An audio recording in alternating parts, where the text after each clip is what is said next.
ओम गुरुवे नमः। प्यारे हरि भक्तों, अब जो हम विषय ले रहे हैं वो ले रहे हैं हम कि अगर बुध ग्रह व्यक्ति कुंडली में अष्टम भाव में अगर बैठ जाता है तो यह व्यक्ति के जीवन में क्या क्या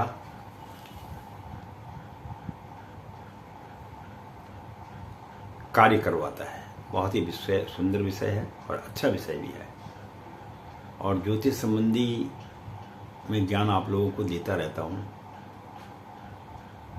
और मैंने आपसे बोला कि ये वीडियो तभी बनती है जब ऊपर वाले की मेरे ऊपर में थोड़ी सी मेहरबानी होती है, अन्यथा बीच में 2-3 दिन मैंने वीडियो बनाई ही नहीं। आज थोड़ा सा मौका मिला तो मैंने कहा कि भाई आज जो है बुध के अष्टम भाव में बैठने पर व्यक्ति के जीवन पर क्या प्रभाव पड़ता है, इसके विषय में थोड़ा सा लोगों को ज्ञान कराया जाए। अब सबसे पहले मैं वीडियो में आपको यह बताना चाहूँगा कि वास्तविक रूप से बुध ग्रह कुंडली के 12 भाव में किन किन जगहों का स्थानों का मालिक है। तो यह जो है 2 स्थानों का मालिक है, नंबर 1 छठे भाव का और नंबर 2 तीसरे भाव का। 2 भावों का मालिक जो है जन्म पत्री के 12 जो भाव हैं उनमें 2 भावों का मालिक ये हैं, और इनकी जो जहाँ ये बैठते हैं वहाँ से ये सप्तम दृष्टि को पूर्ण दृष्टि से देखते हैं, और तीसरे और दसम भाव को जो है ये एक चरण से देखते हैं, और 5वें और 9वें भाव को यह 2 चरण से देखते हैं, और चौथे और 8वें भाव को 3 चरण से देखते हैं। ये बुद्ध जी के सूत्रों का एक विशेष महत्व ज्योतिष शास्त्र के अंदर में है। मैंने आपको पहले भी बोला था कि हम आपको ज्योतिष के माध्यम से जो भी बात बतलाते हैं यह व्यक्ति के केवल आज और कल या 2-4 दिन या 2-4 साल के बारे में नहीं है, यह उसके संपूर्ण जीवन के बारे में एक विशेष आधार पर यह ज्योतिष शास्त्र है। दूसरा, यह भी हमेशा याद रखना, मैं ये अकेले बुध ग्रह के अष्टम भाव में बैठने के विषय में बात कर रहा हूँ, ना कि उसके साथ अन्य ग्रह बैठे हों।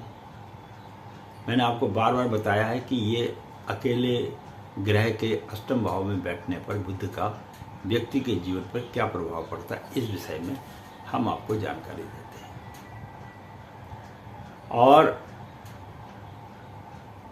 अगर बाई दिव्य ये बात सत्य नहीं होती है तो इसका मतलब यह है कि उस व्यक्ति की जो जन्म पत्रिका है वो वास्तविक रूप से सत्य नहीं है, और ना उसका जो समय टाइम है वो सत्य है।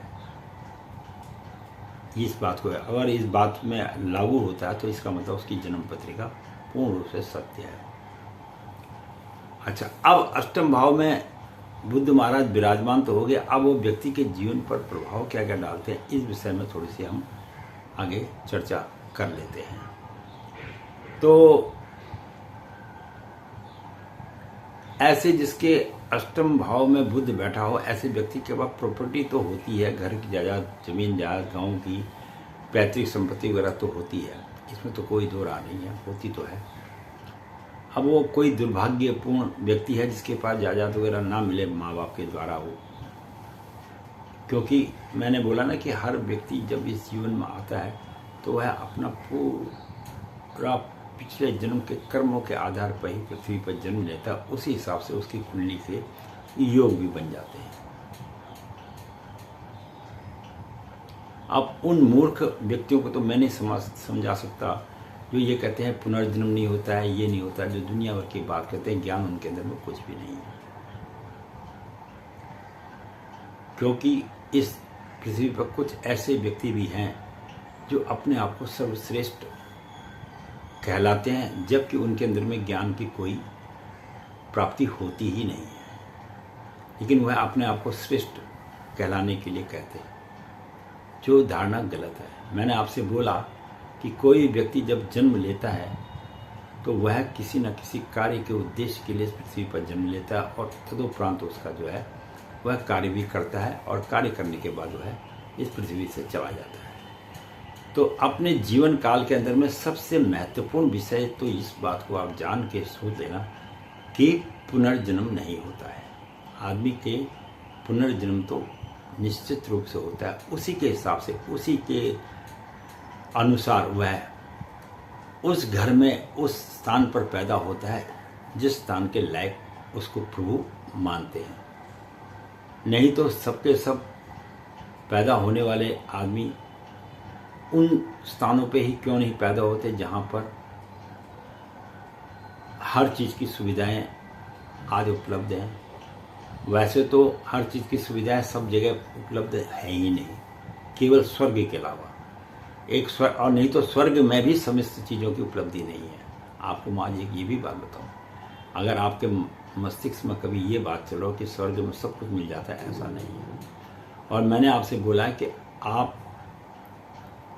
को आज नहीं कल कभी ना कभी इस बात का जोर जीवन में अनुभव हो जाएगा कि हम लोग कई इस पृथ्वी पर जो व्यक्ति हैं वो परग्रही हैं, जिनके विषय में लोगों को ज्ञान नहीं है।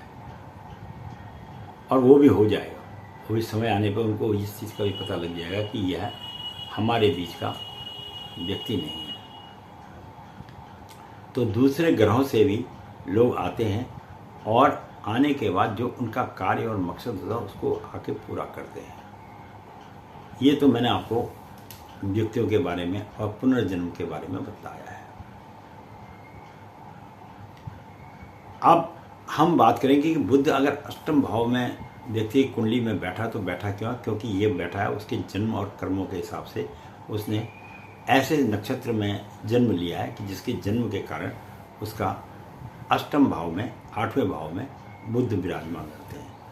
तो ऐसे व्यक्ति को जो पैतृक संपत्ति मिलती है, सबसे पहले तो उसके अंदर में हमेशा जीवन पर्यंत जब तक वो जिंदा रहेगा उसमें जो है वाद और विवाद होते रहेंगे। यानी उस व्यक्ति को प्रॉपर्टी मिल भी जाए पैतृक संपत्ति, फिर भी उसमें विवाद रहेगा, फिर भी वो कहेगा यार यहाँ कम मिल गई, यहाँ ज़्यादा मिल गई। ये एक जीवन का, उसके जीवन का ही रहस्यमय सत्य है। और जिसके कारण वह पूरे जीवन कहीं ना कहीं किसी न किसी कारणवश मुकदमेबाजी वगैरह में और इन समस्याओं को झेलता रहेगा और झेलना पड़ेगा। लेकिन ऐसे व्यक्तियों के जिसके अष्टम भाव में बुध होता है, इनके पास पैसों की कोई कमी नहीं होती है। जब पैसों की कमी नहीं होती तभी तो ये केस लड़ते हैं, तभी तो ये मुकदमेबाजी करते हैं। क्यों करते हैं? उसके पीछे कारण यही कि इनके पास धन की कोई कमी नहीं होती है।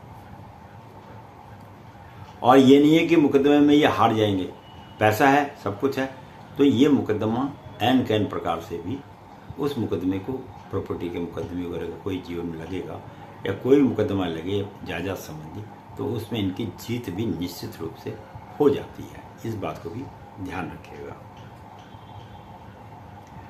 लेकिन इनकी जो मानसिक स्थिति होती है, जिसको दिमाग बोलते हैं, वो दिमाग इनका ठीक नहीं रहता है। दिमाग ठीक रहेगा कहाँ से? जब तुम मुकदमेबाजी, दुनिया भर के लफड़ेबाजी करोगे तो तुम्हारा दिमाग तो खराब रहेगा ही। और दूसरा क्या है, उसके स्वभाव में भी चिड़चिड़ापन आ जाता है। वो हर आदमी को खिन्नता की दृष्टि से देखता है। ये भी अष्टम भाव के बुध का अकेले बैठने का प्रभाव ज्योतिष शास्त्र में बतलाया गया है।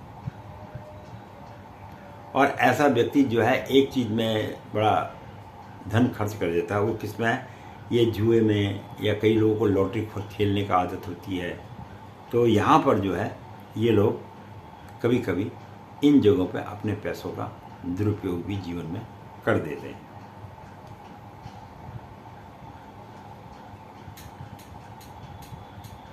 लेकिन ऐसे व्यक्ति जिनका अष्टम भाव में बुध होता है, ऐसे व्यक्ति जो है ना, ये प्रिंटिंग प्रेस की लाइन में, पब्लिशिंग लाइन में, या लॉ वकालत वगैरह के क्षेत्र में और उद्योगों के क्षेत्र में चले जाते हैं। तो चले तो गए, लेकिन पर इनको उतनी सफलता नहीं मिलती जितनी सफलता ये प्राप्त करना चाहते हैं। ये भी एक ज्योतिष शास्त्र का एक महत्वपूर्ण रहस्यमय ज्ञान है। लेकिन अगर किसी कारणवश जिनका अष्टम भाव में बुध हो, ऐसे व्यक्ति अगर विदेश में चले जाएं, बहुत ही महत्वपूर्ण विषयों के बारे में मैं आपको जानकारी देता हूं। अब आप लोग उसको समझें या ना समझें, ये आपके ऊपर निर्भर करता है। तो आपको वहां से बहुत फायदा मिलता है। ऐसे व्यक्ति अगर विदेश में जाके अपना काम धंधा वगैरह करेंगे तो वहां से उनको इज्जत, मान, सम्मान सब कुछ की प्राप्ति होगी। ये अष्टम भाव में अगर बुध आपका अकेला बैठा हुआ है तो इसका परिणाम है। और सातवीं दृष्टि दूसरे हाउस पर पड़ती है, दूसरे घर पर, तो इनको, ऐसे लोगों को मित्रों से कोई लाभ नहीं प्राप्त होता। मित्र जो है कोई लाभ इसको नहीं देंगे। और जो मित्र भी होंगे उनके साथ भी, उनके जब ऐसे व्यक्ति के इसके सप्तम भाव में बुध है तो हमेशा मित्रों के साथ भी मतभेद बना ही रहेगा जीवन काल में। वो तो बनेगा ही। जब वो विदेश जाएगा, पैसे कमाएगा, तो मित्र कहाँ चाहेंगे कि ये आगे बढ़े। बहुत कम, 100 में 1 या 2 मित्र ऐसे होंगे जो चाहेंगे कि ये आगे बढ़ रहा, अच्छी बात है। बाकी तो 98% तो यही चाहेंगे ये आगे बढ़ कैसे गया है। ये भी तो एक विडंबना है आदमी के, मनुष्य की जो मानसिक शक्ति है उसके अंदर में ऐसी आडंबना है। अगर यहाँ पर बुध नीच का हो जाए, अब मैं आपको ये बताना बीच में रह गया था कि बुध जो है 6 में उच्च का और 12 में नीच का हो जाता है। अगर अंक यहाँ पर 12 लिखा है, बैठा अष्टम भाव में है लेकिन अंक अगर वहाँ 12 लिखा है तो बुध जो है नीच का हो जाएगा। और नीच के होने के, तो नीच का अगर हो गया तो फिर तो ये व्यक्ति जीवन काल के अंदर में लफड़ों में फंसता ही चला जाएगा। यानी कानून के शिकंजे में भी ऐसा व्यक्ति आ जाता है और हमेशा जो है फिर कानून के चक्कर काटते ही रहेगा। ये इसके साथ रहेगा। फिर क्या होगा, ऐसे व्यक्ति जिनके बुध अष्टम भाव में, यहाँ या तो इनकम टैक्स की रेड पड़ेगी उसके घर में, उसको इनकम टैक्स वाले, क्योंकि अधिक पैसा होगा उसके पास तो उसको रेड पड़ जाएगी। और पेट संबंधी बीमारियां भी ऐसे व्यक्ति को होती हैं। पैरों तथा नीचे के, नाभि से नीचे के हिस्से में उसको तकलीफें ज़्यादा रहती हैं। और ऐसे व्यक्तियों का ससुराल के पक्ष से भी उनको जीवन भर कष्ट उठाना पड़ता है। हाँ, चाहे परिवार कितना ही संपन्न हो, तुम कितनी ही संपन्न हो, लेकिन उसके जो परिवार के साथ एक आपस का एक तालमेल, अंडरस्टैंडिंग होती है, वो नहीं बन पाती है। ये भी अष्टम भाव के बुध का ज्योतिष शास्त्र के अंदर में देखा गया है। मतलब ससुराल संबंधी एक जो समस्या है वो इनके जीवन में जीवन पर्यंत बनी ही रह जाती है। ऐसा भी ज्योतिष शास्त्र के अंदर में हमने देखा है। आज मैं तुमको एक महत्वपूर्ण बात बताता हूँ। कभी कभी महत्वपूर्ण बातें बताना भी बहुत ही अच्छी विषय की बात है। मैंने पीछे आपको अंक ज्योतिष के बारे में भी बताया था। ये भी ज्योतिष का ही हिस्सा है। और मैं आपको इसके बारे में एक ऐसी सटीक जानकारी दे रहा हूं कि आप सुन के हैरत हो जाएंगे। हमारे देश में कई नेता, अभिनेता, उद्योगपति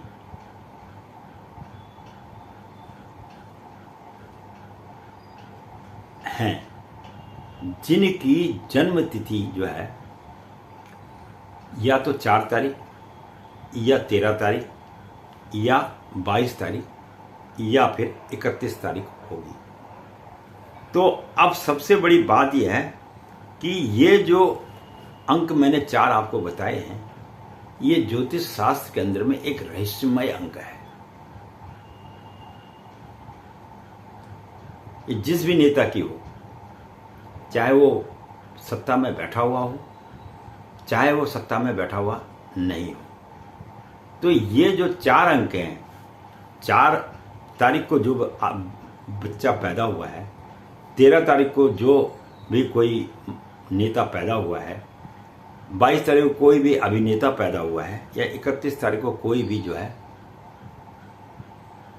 विशेष संगीतकार या कोई भी पैदा हुआ हो, ये 4 तिथियां मैंने आपको बताई हैं, 4 तारीखें बताई हैं, 4, 13, 22 और 31। अगर इसे कोई भी सुन रहा हो तो बहुत अच्छी बात है, लेकिन ये इतनी महत्वपूर्ण तारीखें हैं कि ऐसी तारीख में जो 4 तारीख, 13 तारीख, 22 तारीख और 31 तारीख को पैदा हुआ है इस पृथ्वी पर, मैं समस्त पृथ्वी की बात करता हूँ। मैंने आपको पहले बोला, अगर कोई आदमी इस बात को लेकर चलेगा केवल भारतवर्ष के बारे में बात कर रहे हैं तो वह उसका अर्थ का अनर्थ कर रहा है।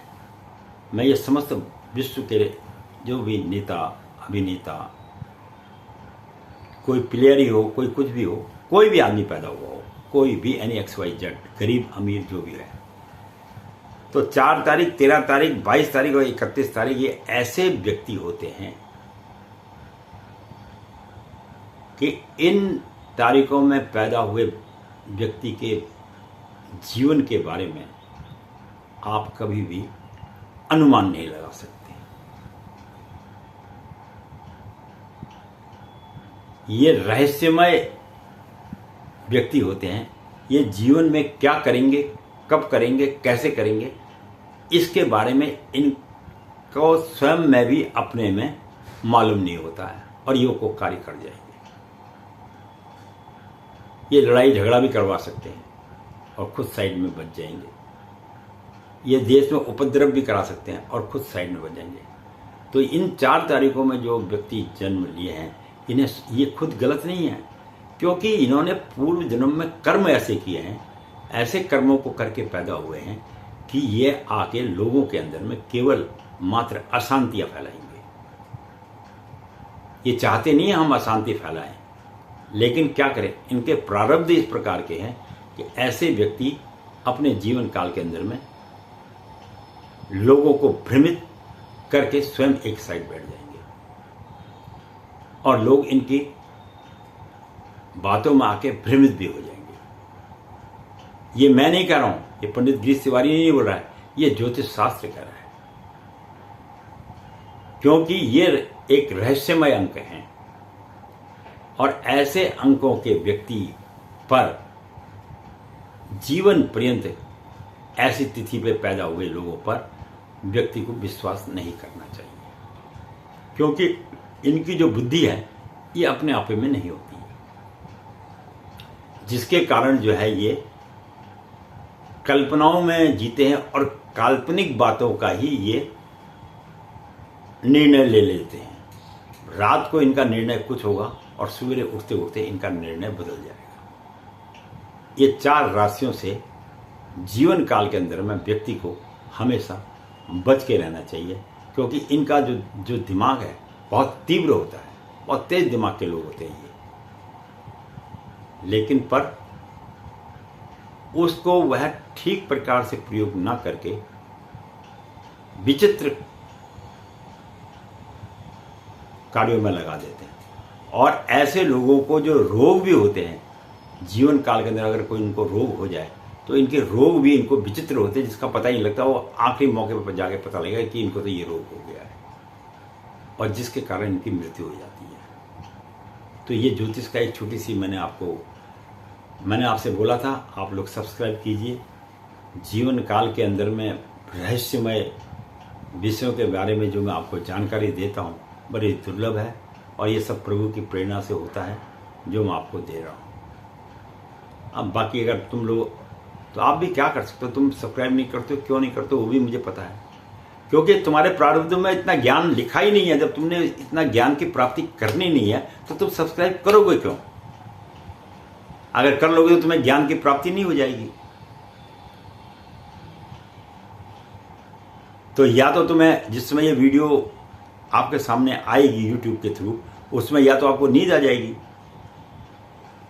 या आप सो जाएंगे, या आप पिक्चर देखने चले जाएंगे, या कहेंगे मैं कहीं शादी ब्याह में फंस गया। तो आपके भाग्य में ऐसी वीडियो देखना आपके नहीं मिल पाती है। इसलिए कहता हूँ कि सब्सक्राइब कर लिया करो। कभी कभी वक्त के अनुसार ज्ञान की प्राप्ति करना जीवन में अति आवश्यक है। और जिन तारीखों के बारे में मैंने आपको बताया, ऐसे व्यक्ति के अपने जीवन में अगर आपके घर में भी कोई बच्चा पैदा हुआ है तो इस बात के बारे में आप सोच के दंग रह जाओगे जब वो जीवन में अपने जीवन में कार्यों को करेगा। इसके साथ ही पंडित गिरीश तिवारी अपनी वाणी को यहीं पे विश्राम देता है। मैंने तो आपसे वादा किया है कि मैं तो आपको ज्योतिष के अंदर में हर रोज एक नई रहस्यमय बातें बताऊंगा। हम तो समस्त व्यक्तियों के बारे में सब कुछ जानते हैं, ऐसी बात नहीं है, लेकिन किसी भी व्यक्ति को उसके विषय में अत्यधिक कह देना उसकी आत्मा को ठेस पहुंचाने के बराबर होता है। इसलिए हम ये जो बात करते हैं ये समस्त संसार के लोगों को सम्मुख रख के बात करते हैं, ना कि पर्टिकुलर किसी विशेष व्यक्ति के ऊपर। बाकी जिनकी ये तिथियां हैं उन्हें अपने जीवन में इस बात को रखना चाहिए कि वह अपने मस्तिष्क को थोड़ा सा शांत रखे। जो तुमने पूर्व जन्म में गलत कार्य किए हैं उन कार्यों को तुम्हें प्रभु ने भेजा है और उनको इस जन्म में आके सुधारिए, नहीं तो फिर जन्म लोगे, फिर ही ऐसा ही कार्य आप करते रहेंगे जो आपके जीवन में सफलता की जगह आपको असफल बनाएगा। वीडियो देखने के लिए बहुत बहुत धन्यवाद। और प्रेम तो आप लोगों का मुझे मिलता ही है और काफ़ी लोगों के मेरे पास फ़ोन वगैरह भी आते हैं। जो जन्मपत्री वगैरह कई बार लोग बोलते हैं देखो, अगर मुझे समय मिलता तो मैं ज़रूर देखता हूँ। बाकी तो मेरा तो सबके साथ प्रेम है। बाकी किस्मत है, जिसका फ़ोन उठा लिया उसका भाग्य है, हम उठा लेते हैं। जिसका नहीं आता योग उसका हम नहीं उठाते हैं। बस इसके साथ ही आनंद कीजिए। और आज दशहरे का दिन भी है और उसका भी आनंद उठाइए। और हमारे पास भी समय था, हमने बोला भाई क्या करें, एक वीडियो आज लोगों के सम्मुख दे दी जाए ताकि लोग भी प्रसन्न रहें। और उसके साथ ही जो है कभी भी किसी आदमी को जब जीवन में विकट समस्या आ जाए, आप मेरे को बोलते हैं लोग आप उपाय नहीं बताते। अरे उपाय क्या बताऊं जब तुम लोगों के कर्म ही ऐसे हैं, तुमने ऐसे काम कर रखे हैं, उसको कोई परमात्मा भी नहीं टाल सकता। सिर्फ यह साधना से तुम उस कार्य को, तुम जितना मर्जी पुण्य कर लो, जितना मर्जी कुछ कर लिए। जब मैंने कहा कि आप लोगों ने कर्म ऐसे कर रखे पिछले जन्म में, तो उसका भुगतान करने के हिसाब से, उसी हिसाब से तो तुम्हारा जन्म हो रहा है, उसी हिसाब से तुम उस देश में भी जन्म ले रहे हो, तो वो तुम्हारे प्रारब्ध में लिखा हुआ है। तो ये जो है, जो जिस भी धर्म को मानता है उसे मैं तो एक ही बात कहूँगा, किसी भी धर्म को मानने वाला हो, कि सवेरे उठ के प्रातःकालीन वो अपने परम परमेश्वर, एक जो ऊपर बैठा हुआ है संसार का मालिक, उसका स्मरण जरूर करें कि प्रभु तुमने भेज तो दिया है, वह आगे हमारी बुद्धि को जो है ठीक रखना और हमारे से जीवन में जब तक हम जिए कोई गलत कार्य ना हो। नहीं तो कुछ को तो उसका फल इसी जन्म में मिल जाएगा, जो नहीं मिलेगा वो अगले जन्म में भुगतेगा। और कई जो है पिछले जन्म में जो बुरा कर्म करके आए हैं वही जन्म में भुगत रहे हैं, वो चाहे मैं हूँ या कोई भी हो, यानी XY कोई भी हो। तो ये तो सब पे लागू होगा। तो विधाता की लेख को तो टालना किसी के हाथ में नहीं है। फिर हम तो एक छोटे से मानव हैं, हम उसके बारे में क्या कह सकते हैं। बड़ा अच्छा लगा आप लोगों के साथ में। आज दशहरे के दिन जो है ये वीडियो बनाई जा रही है। आगे आपको और भी बहुत महत्वपूर्ण और रहस्यमय घटनाओं का समय समय पर मैं वीडियो देता रहूँगा। बाकी हम नहीं कहते आप तुम लाइक करो, ये करो, वो करो, सब्सक्राइब करो। अरे काय को कहना है, तुम्हारा मन करता है ज्ञान सुनने को तो सुनो, नहीं सुनना तो बंद कर दो। और मैं तो प्रोटेक्शन कोई एक पर्टिकुलर धर्म के लिए तो देता नहीं, मतलब समस्त संसार के व्यक्ति के लिए देता हूँ। जिसने इस पृथ्वी पर जन्म लिया है उसके साथ ये घटना होनी है, इसको कोई नहीं टाल सकता और इसका कोई उपाय भी नहीं है। इसका उपाय एक ही है, सिर्फ प्रभु की आराधना करो। जिस भी धर्म को मानते हो उस धर्म के अपने अपने देवताओं को मानो, बस यही इसका उपाय है और कुछ नहीं है। बाकी जो कर्म भोग है उसे कोई नहीं मिटा सकता। अरे जब देवताओं पर विपत्ता आई वो नहीं मिटा पाया, अपने किस्मत को बदल पाए, तो आप और हम तो मनुष्य हैं, हम क्या बदल पाएंगे। सिर्फ मैंने एक ही बात बोला, जिन्होंने भी अपना भाग्य को बदला है तप के बल पर बदला है।